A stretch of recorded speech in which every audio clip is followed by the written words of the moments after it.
भगवान ने पूछा कौन कौन से, तो कहा एक धनतेरस, दूसरा रूप चौदस, तीसरा दीपावली। इतने में लक्ष्मी जी आके खड़ी हो गई। लक्ष्मी जी ने कहा राजा बलि से, भैया पृथ्वी के लोग सबसे ज्यादा पूजन तो उसी दिन करते हैं, उसी दिन दीपदान करते हैं। और लोग तो धनतेरस के दिन दिया लगाते हैं, रूप चौदस के दिन लगाते हैं, दीपावली के दिन लगाते हैं, और सारा पुण्य तेरे खाते में लिखा जाएगा, तो उनके खाते में क्या होगा। इतने में राजा बलि ने कहा, बहन लक्ष्मी चिंता मत कर, दीपावली के बाद में जो कार्तिक पूर्णिमा आएगी, उस कार्तिक पूर्णिमा के दिन जो किसी जलाशय के पास में जाकर, नदी तालाब कुंड कुआं किसी जलाशय के पास में जाकर अगर एक दिया लगा देंगे तो उसको तीनों दिन का पुण्य फल 1000 गुना होकर प्राप्त हो जाएगा। 1000 गुना हो।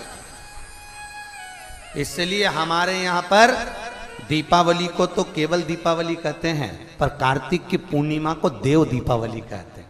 कौन सी दिवाली है, जम के बोलो जरा, देव दीपावली। दीपावली से बड़ी दीपावली होती है कार्तिक पूर्णिमा के दिन, क्योंकि तुमने ये 3 दिन जो दिया लगाया, इसका फल तुम्हें जब मिलता है जब तुम कार्तिक की पूर्णिमा के दिन किसी घाट पर, नदी के तट पर, तालाब के तट पर, सरोवर के तट पर जब दीपदान करते हो साहब, तब उसका पुण्य बढ़ जाता है। एक बार दिवाली पर दिया नहीं लगाओगे चल जाएगा, धनतेरस के दिन नहीं लगाओगे चल जाएगा, पर यदि कार्तिक पूर्णिमा के दिन चूक गए तो फिर वो दिया का कोई फल तत्व नहीं, फिर उसका कोई नहीं। दीप लगे महाराज। अब पाटला देवी का नियम था रोज यमुना जी के घाट पर जाना, दीप दान करना। एक दिन संत मिल गए, कृपा करी संतों ने, क्या बात है क्यों रोती है। पाटला देवी कहती है मेरी बेटी के घर संतान नहीं, अगर सावन की पूर्णिमा के दिन तुम्हारी बेटी ब्राह्मणों को भोजन कराएगी, उसके घर में औलाद होगी, संतान होगी। कार्तिक अब पाटला देवी ने कह दिया अपनी बेटी से कि जाओ कराओ। बेटी ने ब्राह्मणों का भोजन कराया। नंद बाबा यशोदा ने खीर मालपुआ बनवाया। खीर मालपुआ बनाकर जैसे ही नंद बाबा परोसे, फिर यशोदा जी आ गए। अब यशोदा तो यशोदा, और माता यशोदा इतना घूंघट कर कर जैसे खीर मालपुआ परोसने के लिए चली, इतने में जितने संत भोजन कर रहे थे सारे संतों ने सोचा ये इतना सारा घूंघट ली है तो ये नंद बाबा की तो दाढ़ी सफेद, नंद बाबा के तो बाल सफेद, ये नंद बाबा के छोरे की बहू दिखती है। अब छोरे की बहू दिख रही है तो इनके घर में कोई छोरा नहीं दिख रहा, तो सारे संतों ने हाथ उठाकर आशीर्वाद दे दिया, पुत्र भव। जैसे ही पुत्र बहू ने का आशीर्वाद दिया तो यशोदा जी ने पल्लू ऊंचा कर लिया। जैसे ही पल्लू ऊंचा करा, पल्लू ऊंचा करते से सारे बाबाओं ने एक दूसरे को कोनी मार के कहा रे इसका भी बाल सफेद है रे, आशीर्वाद गड़बड़ हो गया। इतने में सारे संत जब बात करे तो नंद बाबा ने कहा रे बाबाओं, तुमने मेरी पत्नी को पुत्र होने का आशीर्वाद दिया, मैं 60 का, मेरी पत्नी 55 की, औलाद कहां से होगी। इतने में संत बोले हमने भोजन करते करते आशीर्वाद दिया है तो पुत्र तो आएगा, भले कहीं से भी आए। और वही हुआ। ना जाने किस ऋषि मुनि ने धागा हाथ लपेटा कि नंद घर अनहोनी हो गई, बेटी हो गया बेटा। और महाराज रात ही रात में नंद बाबा की दाढ़ी हो गई, बेटा। और जब भगवान हुए थे, भगवान जब प्रकट हुए तो पाटला देवी ने पत्र लिखा था, बेटी नवासे का दर्शन नहीं कराएगी, मेरे नाती को लेकर नहीं आएगी। बेटी नाती को लेकर गई थी। आज भी हिंदू धर्म में वो दिन डोल एकादशी कहलाती है। यहां पर होती है डोल एकादशी, जिस दिन डोले में बैठकर भगवान कृष्ण को लेकर यशोदा अपनी मां के घर गई थी। और जब मां के घर पहुंची, माता ने पानी उतारा तो बेटे को दर्शन करने को कहा। यशोदा जी बोलती हैं, पाटला देवी बोलती मुझे बेटा तो दिखा कैसा है। जो पल्लू हटाया मां ने, पल्लू हटाते से ही पाटला देवी ने लोटा तो रख दिया नीचे कलश को, और कलश को नीचे रखकर बोली पहले ये बताइए तेरी औलाद है। इतने में यशोदा जी बोली और किसी दूसरे की औलाद है तो मेरी नहीं। नहीं पूछ रही, क्यों मां तूने ऐसा प्रश्न क्यों करा। यशोदा जी पूछी। पाटला देवी बोली तू गोरी, नंद बाबा गोरे, ये कोयले की खदान कहां से आई ये बता। अरे माँ, आधी रात को पैदा हुआ था ना 12 बजे, इसलिए काला है। तो काला क्यों हो गया? माँ, इतनी रात को कोई लाइट नहीं थी, पूरा अंधेरा, इसी में चिपक गया। यशोदा जी बोली, अरे ओ पाटला देवी कहती है, बेटी क्यों झूठ बोलती है? आधी रात को चांद तो निकला था, वैसा हो जाता। तो फिर बोली, माँ, इतने बुढ़ापे में 55 साल की उम्र में मेरे स्तनों में दूध नहीं आया, तो इसको गाय का दूध पिलाया। और मेरी यहाँ एक भी गाय सफेद नहीं, सब काली। इसलिए यशोदा जी की माँ बोली, बेटी दूध तो सफेद निकलता है, वैसी हो जाती। आखिरी में माँ को क्रोध आया।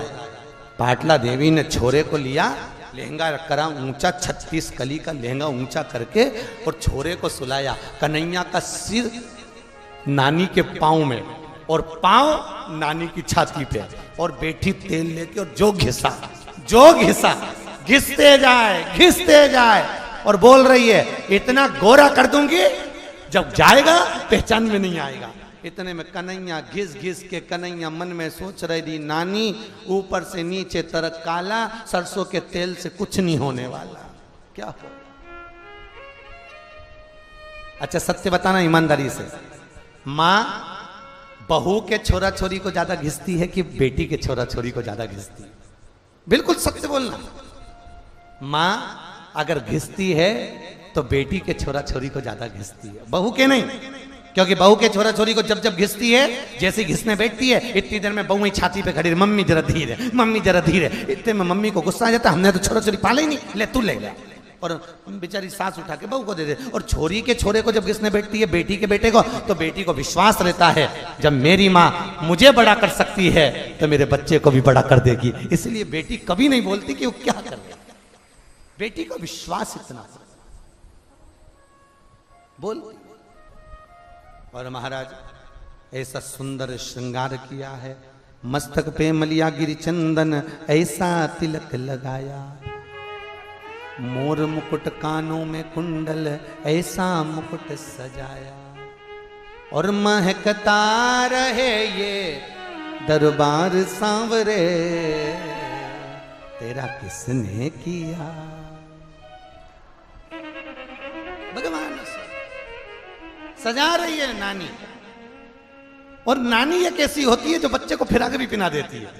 कन्हैया को झबला पिनाया, बड़ा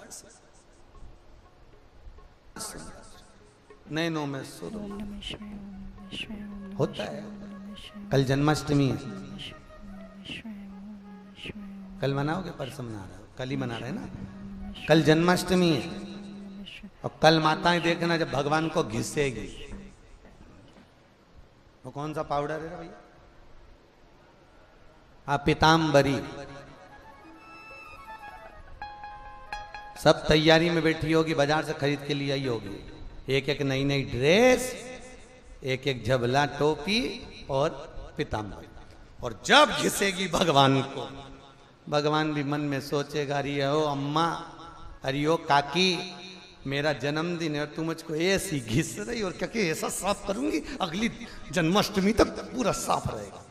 ऐसा रगड़ा, ऐसा घसा, भगवान की जन्माष्टमी के दिन ऐसा घसा, भगवान ने भी मन में सोचा, तूने मना दिया मेरा हैप्पी बर्थडे टू यू। खूब घसा। और भगवान हिसाब पूरा बराबर रखता है। तुमने भगवान को घसा, अब जैसे ही तेरी शादी की सालगिरह आई, जन्मदिन आया, पति के साथ गाड़ी पे जा रही थी और स्पीड ब्रेकर पे से ऐसी फिकाई, सब दूर से घसाई, और भगवान से कह रही मेरा जन्मदिन था और तुमने मुझे घस दिया। भगवान बोले मेरे जन्मदिन पे तूने घसा, तेरे जन्मदिन पे मैंने घसा। इसलिए निवेदन है, भगवान को पीताम्बरी से भी मत घसना। अगर भगवान को स्नान कराना तो पंचामृत स्नान कराना। शक्कर भी मोटी मोटी मत चढ़ाना, क्योंकि शक्कर मोटी चढ़ाओगे, मलोगे तो उसको गड़ेगी, इसलिए पिसी हुई शक्कर चढ़ा। सुंदर सुंदर सबसे ज्यादा शांति से हमारे ठाकुर जी रहते हैं महाराज। इतना इतना छोटा सा तो उनका मंदिर होता है। तुम्हारे घर में कितना बड़ा है? अरे बोलो तो इतना छोटा था। अब छोटे से मंदिर में उसी में ठाकुर जी बैठे, उसी में शंकर जी बैठे, उसी में गणेश जी बैठे, उसी में राम जी बैठे। भगवान उन भी सोच के बैठते हैं। फिर गई तीरथ करने, द्वारकाधीश गई थी तो भगवान इतने में गणेश जी बोले पिताजी से, शंकर भगवान से, पिताजी द्वारका जी गई है। पिताजी बोले खसक के बैठो, पकड़ के ला रही होगी। फिर कस के फिर बद्रीनाथ घूमने गई। पिताजी फिर गई तो क्या बेटा फिर खस को बद्रीनाथ गई है, फिर लाएगी। सारे देवी देवताओं को पकड़ पकड़ के लाके इतने से मंदिर में रख दिया। खुद के कमरे में कोई घुस जाए तो गुस्सा हो जाए, ननंद घुस जाए, ननंद के छोरा छोरी चले जाए तो गुस्सा हो जाए। और भगवान के इतने से मंदिर में सब आ जाओ, सब बैठ जाओ। पितर देवता, कुल देवता, देवी देवता सब वहीं बैठे इतने से। और उसी में एक शंख में पानी भर के रख दिया, वो पानी भी लुढ़क गया। गणेश जी पूरा गीला हो गए। गणेश जी ने पिताजी से कहा पिताजी में तो पूरा गिरा हो गया। पिताजी बोले वो तो पूजन करके गई, कल ही आएगी बेटा, अब तो ऐसे बैठे रहो। कहा मतलब? शास्त्र कहता है एक साधे सब सधे, सब साधे विसरा। एक को साधो,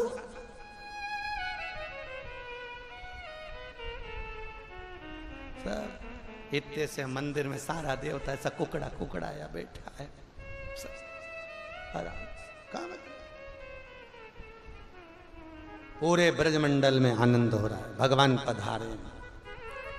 सुनंदा जी के कानों में शब्द पड़ा है, प्रसन्न हो गई। पहले भाभी के छोरा छोरी होता था तो नंदे आती थी। आज के जमाने में ननन नहीं आती, क्योंकि भाभियों ननन को बुलाती नहीं है, बहन को बुला लेती। नंदे। सुनंदा जी बड़ी प्रसन्न थी। एक नंदा ने सुनंदा से कहा भाभी को छोरा छोरी हो रहा है, तू पहले चली जा। सुनंदा बोली मैं काहे को जाऊं पहले, तू बड़ी है ना, तू पहले जा। जो बड़े होते हैं ना बेचारे बहुत पिसाते हैं। जी तेरे तो बच्चे बड़े हो गए ना, तेरे बच्चे तो बड़े हो गए, मेरे तो छोटे छोटे, तू पहले चले जा। अच्छा बहनों में भी बड़ा प्रेम होता है। जब भी मायके जाती हैं तो एक दूसरे को फोन लगा के जाती है, तू कितनी तारीख को आएगी, तू कितने को आएगी। और पूरी चंडाल चौकड़ी जब इकट्ठी होए और फिर न्यू मार्केट जाए और फिर ये खरीदारी करके फिर इनका भाई चिल्लाए, एक बैग लेके आई थी ना, 4 चल लेके जा रही, उठाए कौन, ले जा, उठा, मेरे से नहीं उठे। और फिर जब ये सामान लेके पहुंचे और वहां रेलवे स्टेशन पे फिर पति भी उठाने आए, वो भी चिल्लाए, एक बैग ले गई थी 6 क्यों लाई। इतने में पत्नी बोलते मैं तो मेरे बाप के घर से लाई।